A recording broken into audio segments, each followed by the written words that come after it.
23 जून को पटना में विपक्षी एकता से जुड़ी एक अहम बैठक होनी है, लेकिन उससे पहले पश्चिम बंगाल में तृणमूल कांग्रेस और कांग्रेस के बीच तलवारें खिंच गई हैं। शुक्रवार को टीएमसी ने दावा किया कि विपक्ष राज्य में पंचायत चुनाव में देरी करा रहा है।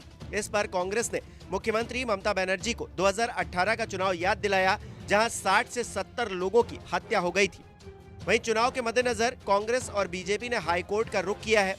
कांग्रेस की पश्चिम बंगाल इकाई के अध्यक्ष अधीर रंजन चौधरी और राज्य विधानसभा में विपक्ष के नेता शुभेंदु अधिकारी द्वारा दाखिल याचिका पर सुनवाई करते हुए कलकत्ता हाईकोर्ट ने पंचायत चुनाव में नामांकन दाखिल करने के लिए दी गई समय सीमा को प्रथम दृष्टया अपर्याप्त माना है। साथ ही शुक्रवार को राज्य निर्वाचन आयोग को इस संबंध में 12 जून को अपना जवाब देने को कहा है। तृणमूल कांग्रेस के प्रवक्ता कुणाल घोष ने कहा है, अदालत के निर्देश पर हमें कुछ नहीं कहना है। हम न्यायपालिका का पूरा सम्मान करते हैं, लेकिन सच्चाई ये है कि विपक्ष यानी कि भाजपा, माकपा और कांग्रेस हार के डर से और सभी सीटों पर उम्मीदवारों को खड़ा करने में असमर्थता के कारण पंचायत चुनाव में देरी करने की कोशिश कर रहे हैं।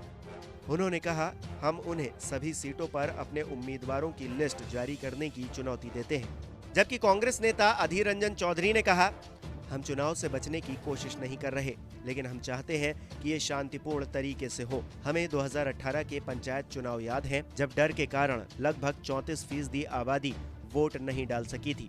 टीएमसी ने बिना किसी चुनौती के कम से कम 20,000 सीट पर जीत हासिल की थी, क्योंकि लोग नामांकन दाखिल नहीं कर सके। लगभग 60 से 70 लोगों की हत्या कर दी गई थी। घोषणा होने के बाद इस तरह की घटना घट रही है मुर्शिदाबाद में, क्या बोलेंगे? आशंका हमारे थे, वो आशंका सही साबित हो रहे हैं।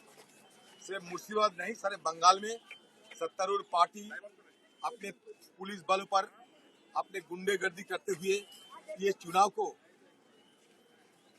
जिसमें आम लोगों के भाग लेना अधिकार है, ये अधिकार आम लोगों को नहीं देना चाहते और इसी के चलते सारे बंगाल में इस तरीके की माहौल पैदा किया जा रहे हैं, जहां भय, भेद, आतंक और अत्याचार, हिंसा और तनाव की स्थिति तय हो चुके हैं।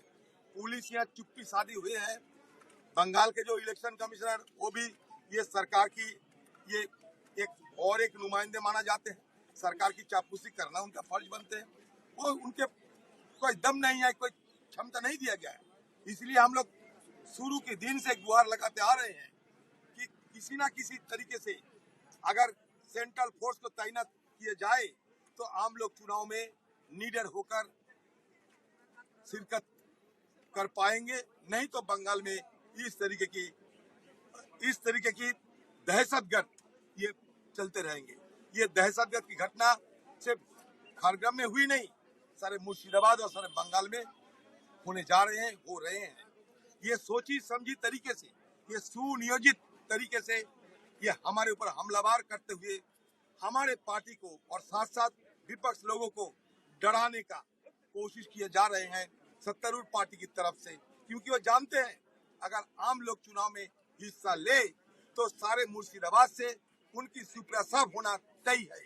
इसीलिए वो नहीं चाहते कि मतलब ये मुर्शिदाबाद में शांति से, चैन से कोई चुनाव हो। इसीलिए इस तरीके की दहशतगर्द की माहौल पैदा किया जा रहे हैं, वो भी सुनियोजित तरीके से, वो भी यहाँ की पुलिस के मदद से।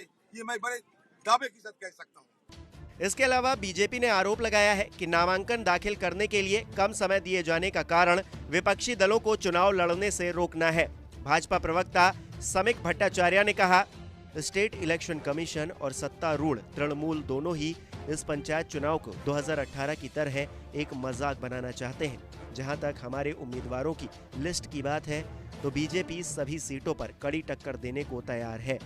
गौरतलब है कि राज्य में त्रिस्तरीय पंचायती राज प्रणाली की करीब 75,000 सीटों के लिए 8 जुलाई को चुनाव होगा। नामांकन दाखिल करने की प्रक्रिया शुरू हो गई है, जो 15 जून तक चलेगी।